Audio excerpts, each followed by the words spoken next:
name is PolishLynx and welcome in the game that is called Depression Quest. This is the second part, and in the first part you get to know our character.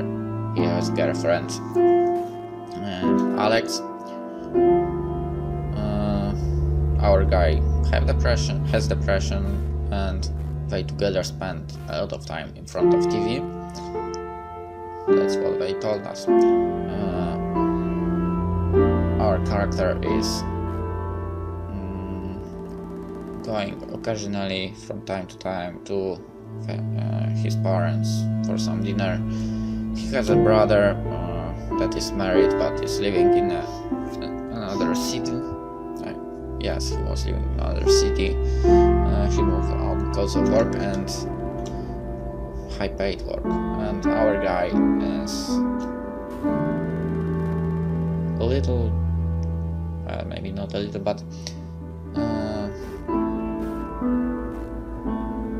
he's that's one of the reasons he's depressed, that he didn't succeed as much as his brother.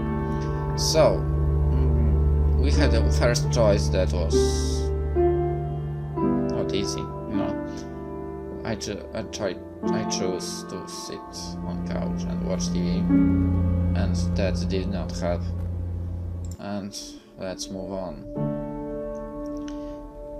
It's a mild Friday afternoon. Alec calls you from one of her classes, telling you that there is going to be a really awesome birthday party tonight at her apartment that one of her roommates is throwing. You hang out with his roommate a few times with Alex, and you get along well enough, but aren't particularly close. You don't have work in the morning and have nothing else in particular to do tonight. You are feeling kind of run down, but you have been fatigued most of the time lately. You mentioned that you are feeling guilty because you are not sure how else to explain these feelings to someone else, and say that you aren't sure that you can make it tonight. There is a second of silence over your phone, but you can swear you can hear the sound of your partner's face fall. She tried to convince you anyway. You haven't seen her this week, and she sounds pretty insistent that you can come over. She even drops a few suggestively worded hints that you can stay over with them tonight after the party. Go have a good time with girlfriend. That's not possible.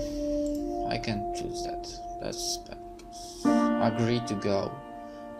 Say that you are just not feeling well. I can't make it. I mean, both of these options can make him feel worse, but staying alone might be a bad idea. Actually, I think I will go, because let's face it, maybe they will notice that it's depression, not that he's feeling ill or something. So I'm free to go.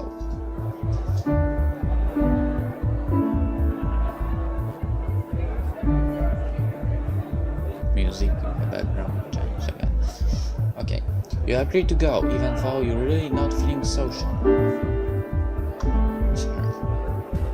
You know it's important to Alex, and you'd really like to see her. Sick doesn't make you feel better sometimes. And you hope that this is the case tonight, even if it does mean dealing with all the usual social anxiety. The time to leave rolls around, and you grab your overnight bag. Alex's apartment is a short walk away, and there are already people hanging out on the porch. You feel your chest tighten as you approach the building and try to steal your nerves.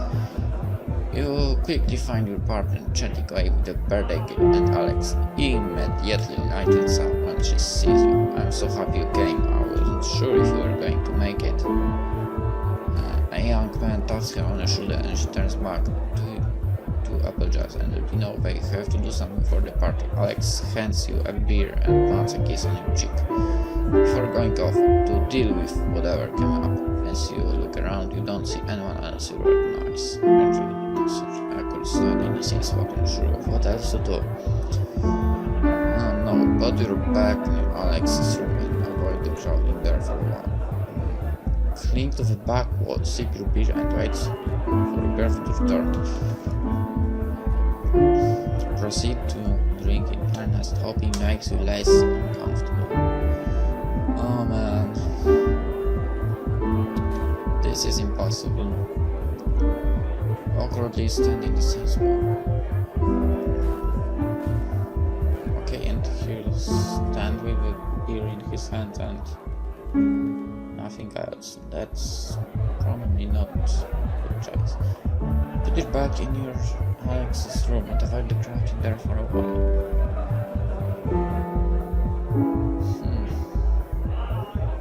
So he will sit in a room. I guess she won't be happy about that.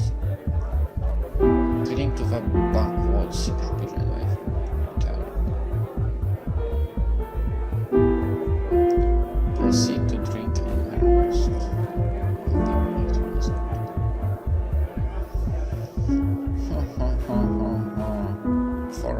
4 or 5.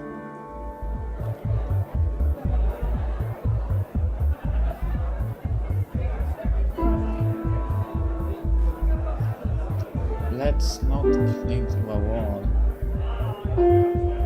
I guess I will go with... okay, I go with 4. As Alex leaves, you are not quite sure what to do if you're standing in the middle of the room leaves you feeling kind of exposed and you don't feel ballsy enough to randomly approach any of the groups of people clustered together talking. You head to a clear spot on the back wall and lean against it. For some reason, this always feels a lot more secure. You scan the party for a familiar face or any sign of your partner and come up with nothing. Not sure what else to do and worrying that you must look creepy, just standing there watching everyone you take out your phone to busy yourself. 20 semi-dangerous games of bejeweled minutes later, your partner returns. You spend the rest of the night with Alex, occasionally making intros to people and nodding along group conversations, even if you don't participate in them much. And the end of the night, as you're falling asleep with your girlfriend in the crook of your arm, she thanks you again for having called drunk. She confides that she thought you were going to flag out and was pleasantly surprised that you managed to come out. She says it lovingly, but you are not quite sure how you feel about this statement. Okay, so nothing changes in these 3 boxes. I guess that's good, but the first could be a little better, but let's go further. It's a little afternoon on a muggy Saturday. Your mother has come over for a surprise visit, claiming loudly that she doesn't see you enough, so she decided to invite herself over. As you converse, she walks around the place and you get the distinct impression that you inspected. She could have called at least. Really? So what's going on with you lately? She asks abruptly, taken somewhat aback by this left fielder. You tell her you are not sure what she means. She repeats the question, saying that you haven't seemed like yourself lately. She gestures to the dirty dishes spilled in the sink and notes the fact that you haven't called or visited in a while. Your reticence only seems to spur her on more. She presses you, asking if you're having problems with work or with Alex. And you're beginning to feel increasingly battered by his sudden well-meaning but overwhelming inquisition. Under her questions, you become increasingly uncomfortable. You want to be able to explain to her how you've been feeling, but the truth is you are not really sure yourself. Nothing horrific has happened at work or with you, your significant other or friends or anything like that. But all the same, you can't deny that lately you've just felt drained, and as for you're not really here. Wish you could tell your mother these things, but she hasn't been approachable about negative emotions in the past.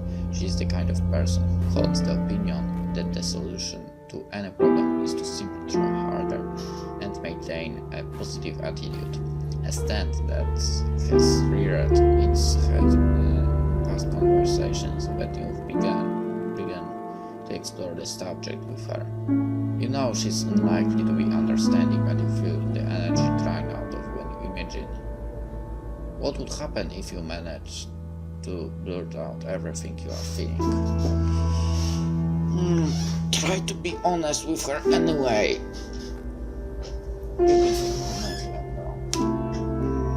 The first one will be probably good, but you can't use that. Tell her that everything is fine and thank her for asking. Change the subject. I don't think changing the subject is good. Everything is fine. No, I don't like lying to people. But try to be honest.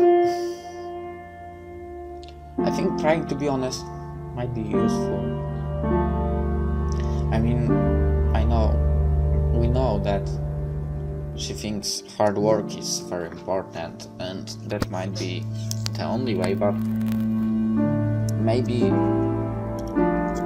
she will actually know the way to help.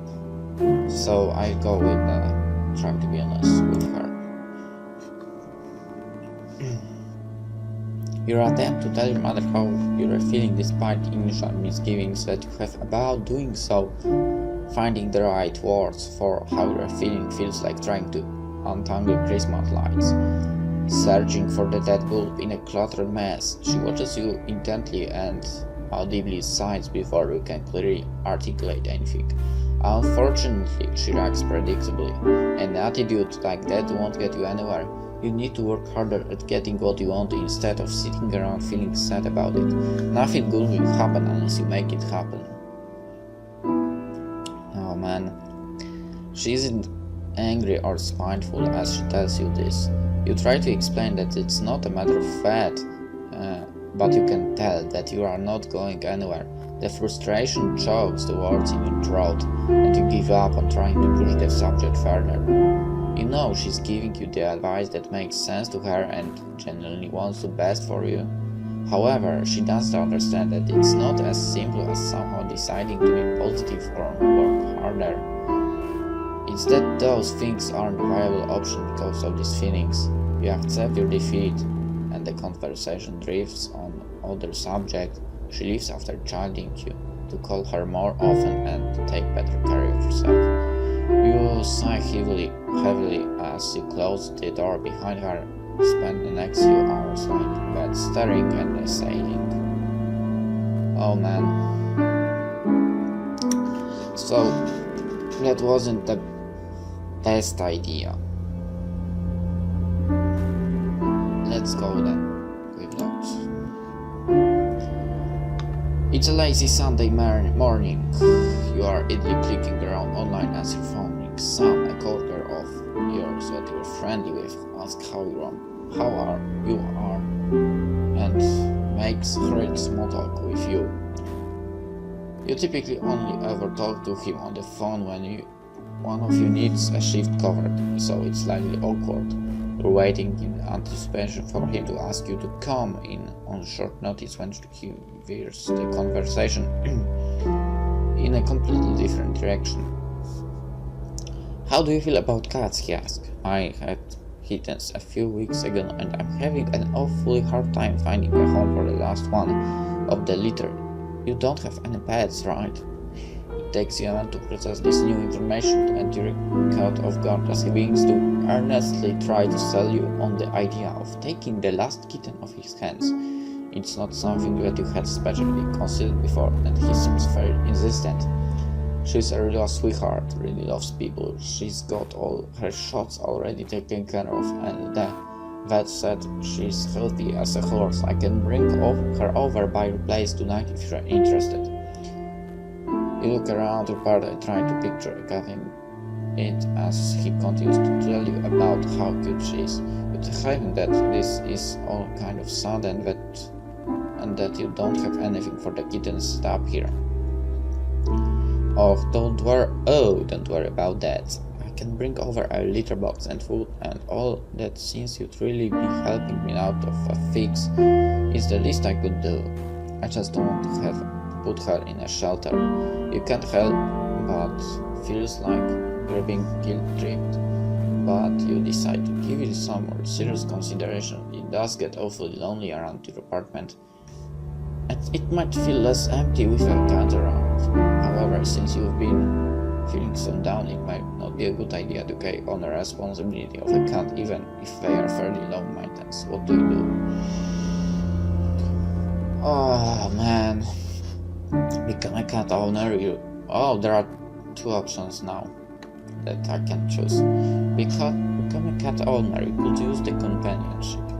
It's like you're not in a good enough place to be taking on more right now. It's like you don't like cats. I really don't like cats, actually. That's true. Maybe not like I don't like. I just don't feel comfortable with them. I really don't know how to explain this.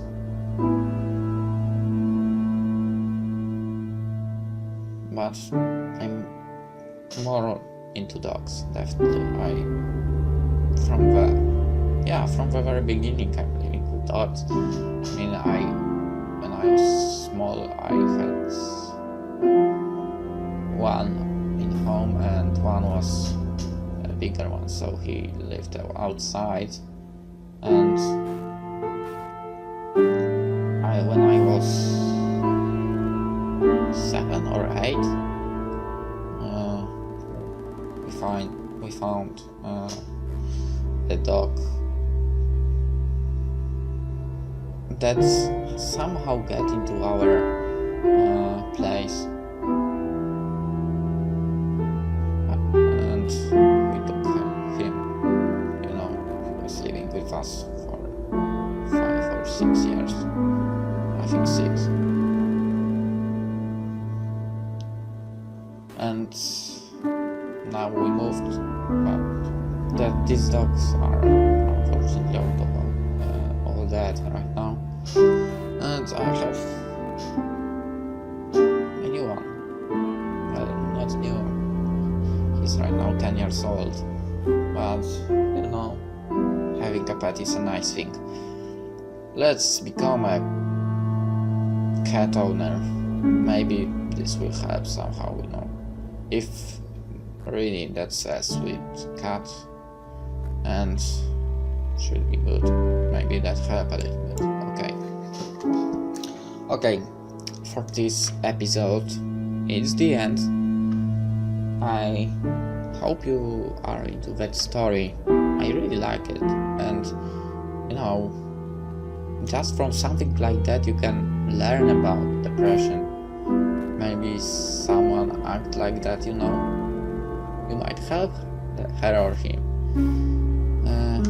Okay, I guess this is the end. I see you in the next one. Bye.